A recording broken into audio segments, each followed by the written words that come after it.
नमस्कार दोस्तों, मैं दिव्यांशी गुड़ एक बार फिर हाजिर हूँ एसबीटी न्यूज की खास खबरों के साथ। पेश है आज 16 अक्टूबर 2024 बुधवार शाम 7:15 बजे राजस्थान की बड़ी खबरें। केंद्र सरकार के करोड़ों कर्मचारियों और पेंशनर्स के लिए बड़ी खुशखबरी है। मोदी सरकार ने दिवाली से पहले केंद्रीय कर्मचारियों के लिए डीए में बढ़ोतरी का ऐलान कर दिया है। मोदी कैबिनेट ने आज बुधवार को अपनी बैठक में आधिकारिक तौर पर महंगाई भत्ते और महंगाई राहत प्रतिशत की बढ़ोतरी को मंजूरी दी है। 3% की इस बढ़ोतरी के बाद अब कर्मचारियों को मिलने वाले डीए बढ़कर 53% हो जाएंगे और इस बढ़ोतरी से 1 करोड़ से अधिक कर्मचारियों और पेंशन भोगियों को फायदा मिलने की उम्मीद है।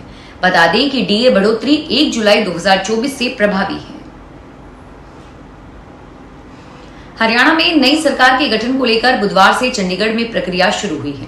गृह मंत्री अमित शाह की मौजूदगी में नायब सैनी को हरियाणा बीजेपी के विधायक दल का नेता चुना गया है।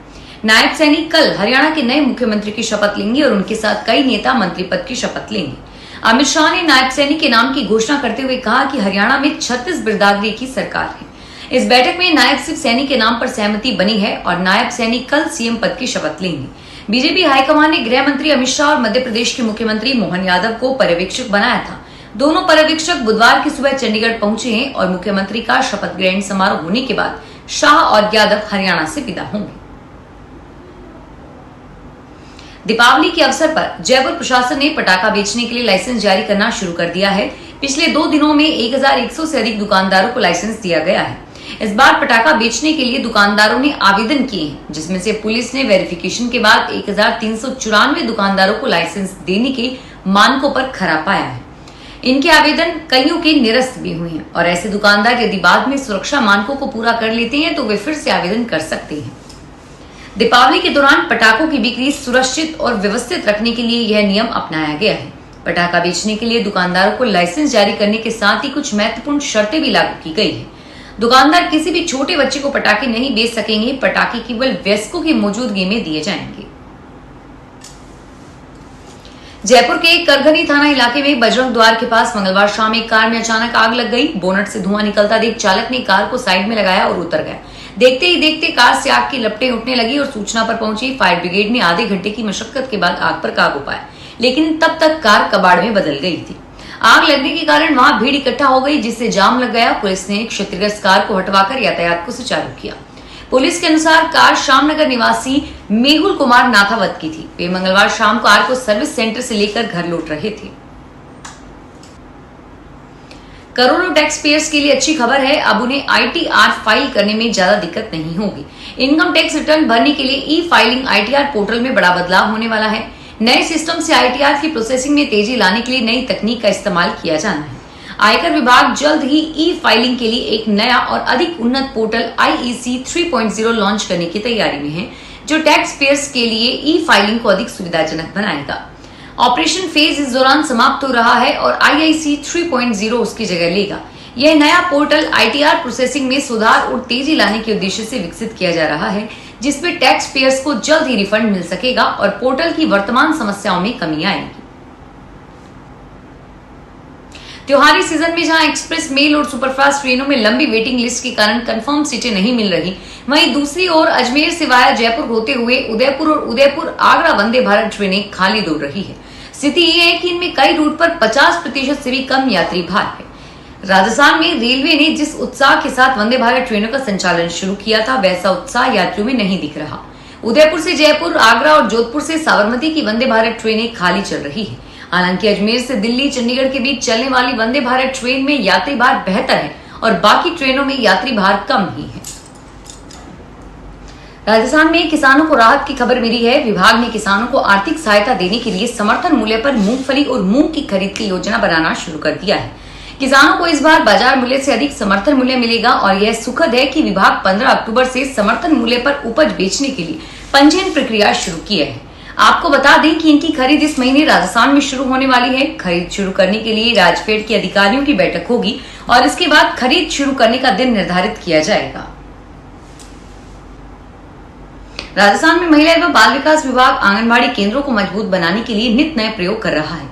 यहाँ पढ़ने वाले 3 से 6 साल के बच्चों को अभिभावकों को पहली बार केंद्र की गतिविधियों से जोड़ा जाएगा और इसके लिए व्हाट्सएप ग्रुप बनाकर आंगनबाड़ी केंद्रों में कार्यकर्ता और अभिभावकों को जोड़ा जाएगा। ग्रुप के जरिए स्मार्ट आंगनबाड़ी कार्यक्रम का संचालन किया जाएगा और विभाग ने इस पर कार्य करना भी शुरू कर दिया है। जल्द ही इसके परिणाम सामने आएंगे। आंगनबाड़ी महिला पर्यवेक्षकों व कार्यकर्ताओं को इस दौरान प्रशिक्षण भी दिया जाएगा। अलवर में खाद्य सुरक्षा विभाग के दल ने नकली व मिलावटी कलाकंद पकड़ा है। मौके पर कार्रवाई के दौरान मिल्क पाउडर के कट्टे, रिफाइंड तेल के पीपे और सूजी की बोरियां मिली है। खाद्य सुरक्षा दल द्वारा प्रतिष्ठा के मालिक को फोन पर बात करके मौके पर आने को कहा गया, लेकिन प्रतिष्ठान का मालिक मौके पर नहीं पहुंचा। वहां उपस्थित हलवाई और कर्मचारियों द्वारा यह बताया गया कि उनके द्वारा मिल्क पाउडर, सूजी और रिफाइंड तेल मिलाकर कलाकंद बनाया जा रहा है, जो कि आसपास के होटल से निर्मित कलाकंद के नाम पर बेचा जाता है। झुंझुनू जिले के राशन डीलर्स को जान माह के बाद से राशन वितरण का कमीशन नहीं मिल रहा है। जिले के 725 राशन डीलर्स 1 करोड़ रुपए से ज्यादा की रकम कमीशन अटका हुआ है। कमीशन के लिए राशन डीलर खाद्य विभाग के चक्कर लगा रहे हैं, लेकिन उन्हें राहत नहीं दी जा रही है। राशन डीलर्स का कहना है कि कमीशन का भुगतान नहीं होने से मुसीबत खड़ी हो गई है, घर चलाना मुश्किल है और आगे दिवाली का त्योहार है। कमीशन नहीं मिलने से यह त्योहार इनके लिए फीका साबित हो रहा है।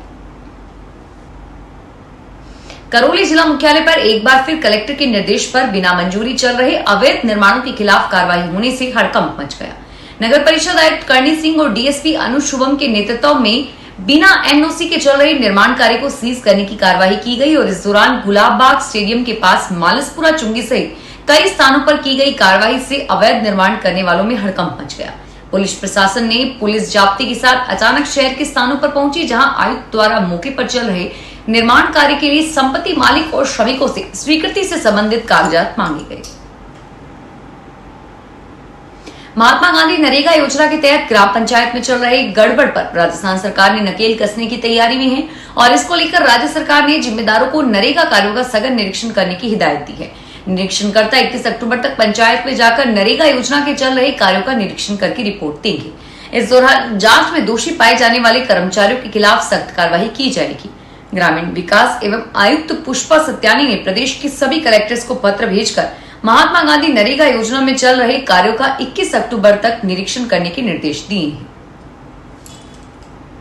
राजस्थान के जल संसाधन मंत्री सुरेश सिंह रावत ने कहा है कि राज्य के इतिहास में पहली बार युवाओं को रोजगार दिए जाने के उद्देश्य से कर्मचारी चयन बोर्ड से भर्ती कैलेंडर जारी किया गया था, जिसमें परीक्षा परिणाम की तारीख भी अभी से घोषित कर दी गई है।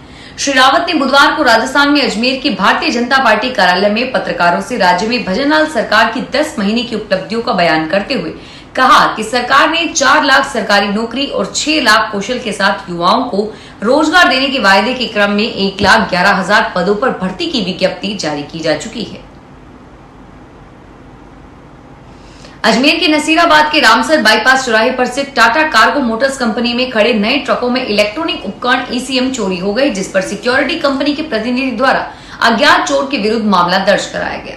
सदर थाने में दर्ज कराए गए मामले में सिक्योरिटी कंपनी के राजवीर सिंह राठौड़ ने रिपोर्ट में बताया कि उसकी सिक्योरिटी कंपनी के गार्ड्स कार्यरत हैं। परिवादी ने आरोप लगाया कि 16 सितंबर को कंपनी के कर्मचारियों ने पिछले यार्ड में रखे ट्रकों की जांच की तो उसमें 9 ट्रकों में ईसीएम उपकरण गायब मिले। ईसीएम उपकरणों की कीमत करीब 5.5 लाख है और सदर थाना पुलिस ने अज्ञात चोर के विरुद्ध मामला दर्ज करके कार्रवाई शुरू कर दी है। राजस्थान के शेखावटी में गुलाबी सर्दी ने दस्तक दे दी है। सीकर, झुंझुनू और चूरू के एरिया में रात का तापमान 15 डिग्री सेल्सियस तक आ गया है। मौसम विशेषज्ञों ने अगले 2-3 दिन प्रदेश में मौसम साफ रहने और तापमान में उतार चढ़ाव की संभावना जताई है। वहीं उदयपुर, जोधपुर, कोटा संभाग में मंगलवार को दिन का टेम्परेचर 2 डिग्री तक बढ़ गया। पिछले 24 घंटे की बात करें तो सबसे ज्यादा गर्मी कल गंगानगर में रही। यहाँ दिन का तापमान 39 डिग्री सेल्सियस दर्ज हुआ, सामान्य से 3 दशमलव ऊपर रहा। लेकिन शाम होने के साथ ही ठंडक बढ़ने लगी और बाड़मेर में भी कल तापमान 2 डिग्री बढ़कर 38 डिग्री, जोधपुर में 36, बीकानेर में 37, जालोर में 37 और चूरू हनुमानगढ़ में 37 डिग्री सेल्सियस दर्ज हुआ। फिलहाल इस बुलेटिन में इतना ही और फिर हाजिर होंगे तमाम बड़ी खबरों के साथ। धन्यवाद। सांध्या मोटर टाइम्स की मीडिया पार्टनरशिप में श्रीगंगानगर में इस बार लगने जा रहा है प्रॉपर्टी बिल्ड एक्सपो और ये लगेगा अग्रवाल ट्रस्ट, हनुमानगढ़ मार्ग, बालाजी धाम के पास श्रीगंगानगर में 18 से 20 अक्टूबर को शुक्रवार, शनिवार और रविवार को प्रातः 10 से रात्रि 8 बजे तक।